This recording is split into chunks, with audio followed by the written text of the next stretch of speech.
Hi అండి. మహాభారతంలోని 8వ ఎపిసోడ్కి స్వాగతం. అయితే భీముడికి బలం వచ్చింది అని బాధపడుతూ ఉంటారు కదా దుర్యోధనుడు, గాంధారి. బాధపడుతూ ఉంటే ఇది చూసిన శకుని అంటాడు, బాధపడద్దు, ఎందుకు మీరు బాధపడుతున్నారు, నా మేనల్లుణ్ణి నేను ప్రపంచంలో కల్లా అత్యంత బలవంతుణ్ణి చేస్తాను అని చెప్తాడు శకుని. మేనమామ మాటలకి దుర్యోధనుడికి చాలా సంతోషం కలుగుతుంది. గాంధారి, ఎలా తమ్ముడు, ఎలా చేయగలవు, ఇట్లా దుర్యోధనుడిని ఎలా బలవంతుణ్ణి చేయగలవు అని చెప్పి అడుగుతూ ఉంటుంది. ఇది ఇలా ఉండగా సభలో ధృతరాష్ట్రుడు సమాచారం అడుగుతూ ఉంటాడు. ఎట్లా ఉంది, మన చుట్టుపక్కల గ్రామాలు ఎట్లా ఉన్నాయి, మన రాజ్యం ఎలా ఉంది, పక్క రాజ్యాలు ఎలా ఉన్నాయి అని విదురుడిని అడుగుతూ ఉంటాడు. అప్పుడు విదురుడు చెప్తాడు, మన పక్క రాజ్యంలో గోకులంలో ఒక చిన్న పిల్లవాడు రాక్షసుణ్ణి చంపాడంట. చిన్న పిల్లవాడయుండి రాక్షసుని చంపాడు, ఇతనే కంసుణ్ణి కూడా చంపుతాడు, సాక్షాత్తు ఇతను విష్ణుమూర్తి అవతారం అనుకుంటున్నారు రాజా అని చెప్పి చెప్తాడు విదురుడు. అప్పుడు ధృతరాష్ట్రుడు అతన్ని ఒకసారి చూడాలని కాదు, మన రాజ్యానికి ఆహ్వానించండి, మనము మన సైడు మాట్లాడి పెట్టుకుందాము అని చెప్పి అని ధృతరాష్ట్రుడు చెప్తాడు భీముడితో. ఇలా భీముడితో చెప్తే సరేను, భీష్ముడితో చెప్తే సరే అని చెప్పి తమ్ముడికి చెప్తాడు. ఇట్లా విదురుడు చెప్తాడు, వాళ్ళు పిల్లలు ఇలా కొట్టుకుంటా ఉంటున్నారు అని చెప్పి భీష్ముడు విదురుడి దగ్గర ఒక మాట అంటాడు. పిల్లలు ఊరికే గొడవలు పడుతున్నారు, ఏం చేద్దాము ఏంది అని చెప్పి అడిగితే విదురుడు చెప్తాడు, పిల్లలు చదువుకునే వయసు అన్న, మీరు పిల్లలకి అందరికీ, కౌరవులకి పాండవులకి విద్య చెప్పిస్తే, విలువిద్యలు అన్నీ నేర్పిస్తే బాగుంటుంది, వాళ్ళు కొంచెం ఆటల్లో పడి కొట్టుకోవటం అట్లా చేయకుండా ఉంటారు అంటే ధృతరాష్ట్రుడు భీష్ముడికి చెప్తాడు, సరేను, నేను ఒక మంచి గురువుని ఏర్పాటు చేస్తాను అని చెప్పి ఆలోచిస్తూ ఉంటారు ఎవరున్నారు అని. విదురుడు వచ్చి, ఎందుకు ఆలోచిస్తున్నారు పెద్ద తండ్రి, ఉన్నారు కదా మీకు స్నేహితులైన కృపాచార్యుడు, అతన్ని పిలిపించినట్లయితే వీళ్ళకి విద్య చెప్తారు కదా అని చెప్పి చెప్తాడు. ఈ కృపాచార్యుడు ఎవరంటే ఆయన గురించి మనం ముందుగా తెలుసుకోవాలి. ఫస్ట్ నేర్పించింది మనకి ద్రోణాచార్యుడు అనుకుంటాం, కానీ ఫస్ట్ గురువుగా వచ్చింది కృపాచార్యులు. ఈ కృపాచార్యుల గురించి ముందుగా మనం తెలుసుకుందాం. శరత్వంతుడు అను ఒక మహర్షి తపస్సు చేస్తూ ఉండేవాడు అడవిలో. తపస్సు చేస్తూ ఉన్న టైంలో అక్కడికి ఈ శరత్వంతుడు చాలా ఘోర తపస్సు చేస్తూ ఉంటాడు. ఈ శరత్వంతుడు చేసే తపస్సు వలన ఇంద్రుడికి ఏమన్నా ప్రమాదం వస్తుందేమో. ఈ ఇంద్రుడు ఎట్లా అంటే, ఎవరు తపస్సులు చేస్తున్నారు, ఎవరు గొప్ప గొప్ప తపస్సులు చేస్తున్నారు, నా సీటుకి ఏమన్నా కన్నం పెడతారా ఏంది అన్నట్టు చూస్తూ ఉంటాడనమాట. ఈ ఇంద్రుడు ఈ తపస్సుని చెడగొట్టాలా ఏ విధంగానైనా, ఈ శరత్మంతుడు ఈ తపస్సు వల్ల నాకేమన్నా ఇబ్బంది కలగొచ్చు అని చెప్పి ఒక దేవకన్యను పంపిస్తాడు. ఎవరి కాడికి? శరత్మంతుడి కాడికి. శరత్మంతుడు తపస్సు నువ్వు ఎలా అయినా చెడగొట్టాలి అని చెప్పి పంపిస్తాడు. అప్పుడు శరత్మంతుడి దగ్గరకు వచ్చి ఆమె ఆట పాటలతో, ఆమె అందంతో అతన్ని చెలింపజేస్తుంది. ఆమె అందాన్ని చూసిన ఆ మహర్షి కూడా చెలించిపోయి అతను తపస్సు చేస్తుండగానే ఆమెను చూస్తూ చెలించిపోయిన ఆ నిమిషంలో ఆ మహర్షి వీర్యం స్ఖలనం అయిపోతుంది. అప్పుడు ఆయనకు కోపం వచ్చేసి అక్కడి నుంచి, అంటే ఆయన జింక చర్మం వేసుకొని తపస్సు చేస్తూ ఉంటాడు కదా కింద కూర్చోడానికి, అది బాణాలు కింద పరిచి ఉన్న జింక చర్మం అన్నీ వదిలేసి, కమండలం అన్నీ అక్కడే వదిలేసి అక్కడి నుంచి కోపంతో వెళ్ళిపోతాడు. ఇతను వెళ్ళిపోయిన తర్వాత అక్కడ ప్రకృతి వల్ల ఆయన అక్కడ పడిన వీర్యం ఒక పాప ఒక బాబుగా ఉద్భవించి పిల్లలు పుట్టగానే అరుస్తారు కదా, అలా ఏడుస్తుంటారు. అట్టుగానే వెళుతున్న, అంటే శంతనుడు, ఇతను మీకు గుర్తుండే ఉంటుంది. శంతనుడు అంటే భీష్ముడు తండ్రి, గంగాదేవి శంతనుడికి పుట్టిన కొడుకే భీష్ముడు కదా, అతను శంతనుడు. ఆ శంతనుడు అడవికి వస్తూ ఉంటాడు అప్పుడప్పుడు. ఏంటి అంటే అడవులో వేటాడడానికి అట్లా వస్తూ ఉంటాడు. ఆయనకి కొంచెం బాధగా ఉన్నప్పుడల్లా వేటకు వచ్చేసేదన్నమాట. ఎందుకంటే గంగాదేవి పుట్టినటువంటి పిల్లల్ని పుట్టిన వాళ్ళని పుట్టినట్టు నదిలో వదిలేస్తూ ఉండేది. ఈయన ఈ తట్టుకోలేక అప్పుడప్పుడు అడవికి వచ్చి వేటాడి పోతూ ఉండేవాడు అన్నమాట. అట్లా ఈ పిల్లల్ని చూడగానే అబ్బా నాకు పిల్లలు ఆ దేవుడిచ్చిన వరం ఉన్నట్టుంది, నాకు ఇట్లా దేవత ఆమె గంగాదేవి ఇట్లా పిల్లల్ని వదిలేస్తుంది కదా అని చెప్పి ఆ పిల్లల్ని తీసుకొని పోతాడు. కొన్ని సంవత్సరాలు అలా పోయి పెంచుకున్న తర్వాత శరత్మంతుడు ఒకరోజు ఆ రాజ్యానికి వస్తాడు. హస్తినాపురానికి వచ్చి ఆ పిల్లల్ని చూసి అరే వీళ్ళు నా పిల్లలు ఉన్నట్టున్నారే అని చెప్పి రాజును అడుగుతాడు. రాజా, వీళ్ళు నా పిల్లలు ఉన్నట్టున్నారు, నాకు ఇలా ఆ రోజు జింక తోలు అన్నీ అతుక్కొని ఉంటాయి అన్నమాట. ఆయనకి ఆ బాణాలు అవన్నీ వాటితో పుట్టినవాడే కృపాచార్యుడు అన్నమాట. ఆయనకి చూసి అవును ఇతను నీ కొడుకే అయితే అని చెప్పి చెప్తాడు. ఆయన అడుగుతాడు శంతనుణ్ణి, నా కొడుకుని నేను తీసుకుపోతాను, వీళ్ళ విద్యలన్నీ నేర్పుతాను అని చెప్తే, సరే నీ కొడుకు కదా నువ్వు తీసుకెళ్ళు అని చెప్తాడు. ఇట్లా భీష్ముడికి తమ్ముడు, ఫ్రెండ్ అవుతాడు, స్నేహితుడు కూడా అవుతాడన్నమాట కృపాచార్యుడు. ఎందుకంటే వాళ్ళ నాన్నగారి దగ్గర పెరిగాడు కాబట్టి చిన్నప్పటి బాల్యంలో భీష్ముడికి కృపాచార్యుడు తమ్ముడు అవుతాడు. అందువలన అతన్ని తీసుకుని రమ్మని చెప్తారు. హస్తినాపురానికి వస్తాడు కృపాచార్యుడు.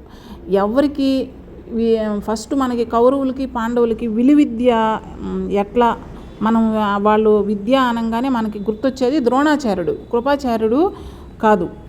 ఈ ద్రోణాచార్యుడు ఎట్లా వచ్చాడు ఏంటనేది ముందు చెప్పుకుందాము. ఇప్పుడైతే ఈ కృపాచార్యుడు వచ్చాడు కదా, ఎవరికి ఎలాంటి విద్య నేర్చుకుంటారు అనేది అన్నీ అడిగి నేర్పిస్తూ ఉంటాడు. కాలానికి తగ్గట్టు పోతూ ఉంటాడు.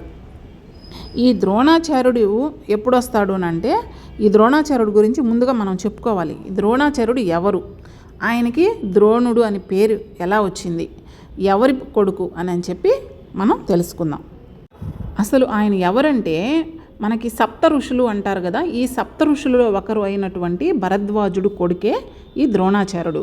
ఈ ద్రోణాచార్యుడు ఎలా పుట్టాడు అంటే, ఆయనకి పేరు ఎలా వచ్చిందంటే, భరద్వాజుడు హిమాలయాల్లో తపస్సు చేస్తూ ఉండగా ఒక దేవకన్య అక్కడికి వచ్చి ఆ మహర్షికి ప్రేరేపిస్తుంది. అప్పుడు ఈ మహర్షి అప్పుడు అంతా ఈ తపస్సులు చెడగొట్టడానికి ఇంద్రుడు చేసే పన్నాగాలు ఇవన్నీ. ఆ మహర్షికి కూడా, భరద్వాజుడు మహర్షి కూడా హిమాలయాల్లో తపస్సు చేస్తున్నప్పుడు దేవకన్య వచ్చి ఆ తపస్సుని భంగం చేస్తే వీర్యస్ఖలనం అవుతుంది.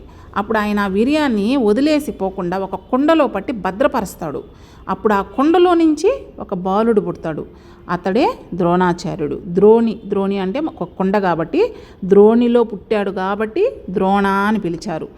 ఈయన ఒక మహాముని కొడుకు కదా.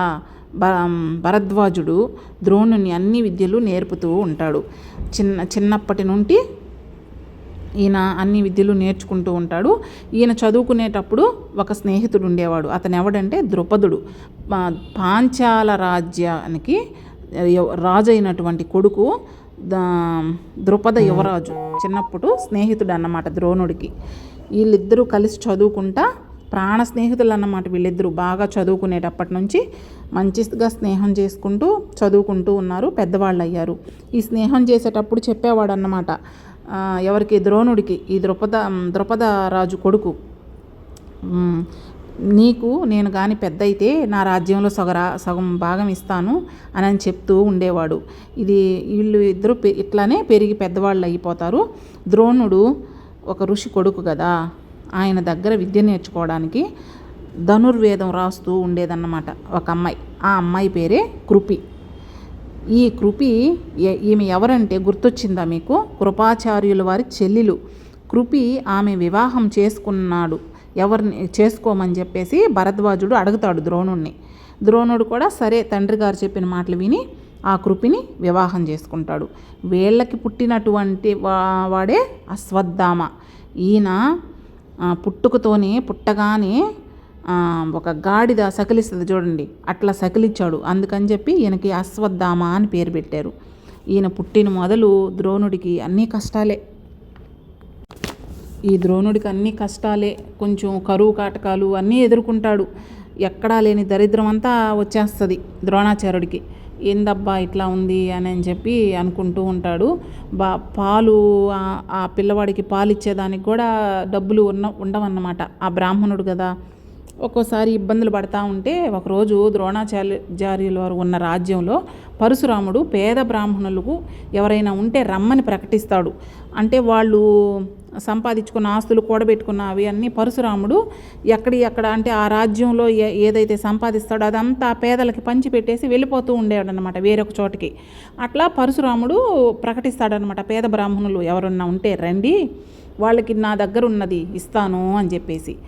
కానీ ద్రోణుడు వెళ్ళేసరికి, ద్రోణుడు పేదవాడు కదా, అందరూ ముందు వెళ్ళేవాళ్ళు ముందు తెచ్చుకున్నారు, వెనక వెళ్ళేవాళ్ళు వెనక తెచ్చుకుంటారు కదా.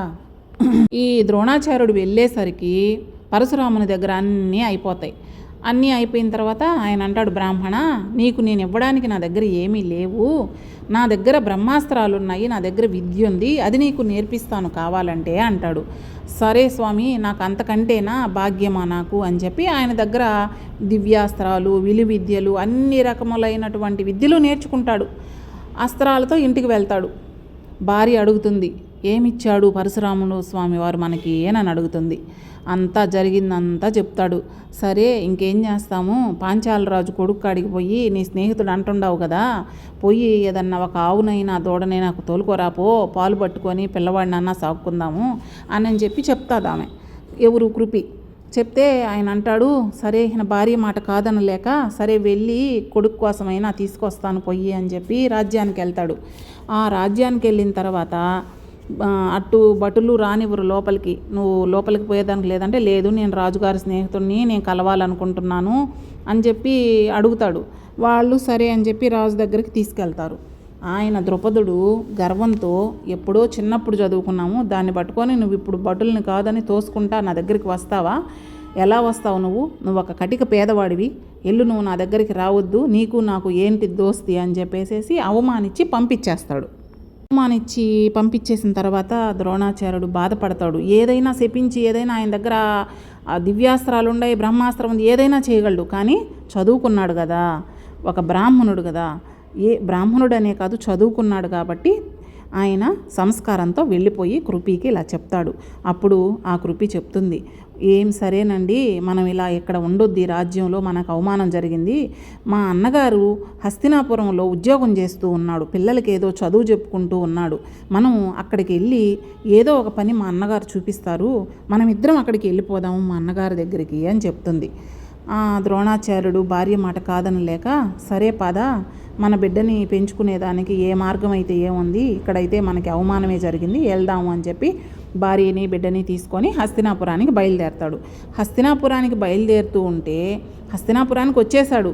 అక్కడికి వచ్చేసినాక వీళ్ళు పాండవులు కౌరవులు ఆడుకుంటూ ఒక బంతి ఉంటుంది కదా, బంతి ఒక నీళ్ళ గుంటలో పడిపోతుంది. అది తీయడానికి ఏదేదో అరుచుకుంటూ వాళ్ళు గోలగోలగా ఉంటే ఈ ద్రోణాచార్యుడు చూసి, బంతిని తీసే మార్గం ఇది కాదు, మీరు క్షత్రియ రాజులు పుత్రులు ఉన్నట్టున్నారు, ఇలానా తీసేదని చెప్పి బాణాలేసి వాటిలన్నింటినీ తీసిస్తాడు. ఇదంతా చూసిన భీష్ముడు, ఎవరు నువ్వు అని అడుగుతాడు.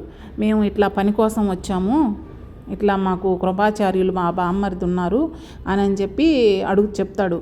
అవునా, మీ బామ్మరిది, సరే రండి అని చెప్పి తీసుకెళ్ళి ధృతరాష్ట్రునికి పరిచయం చేస్తాడు.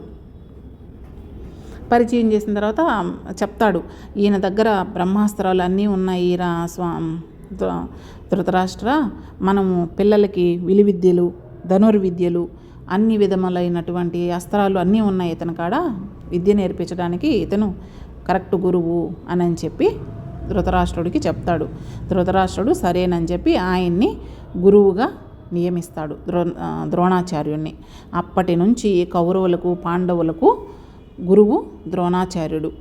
ఒక చదువు చెప్పే విషయంలో కృపాచార్యులు చెప్పారు.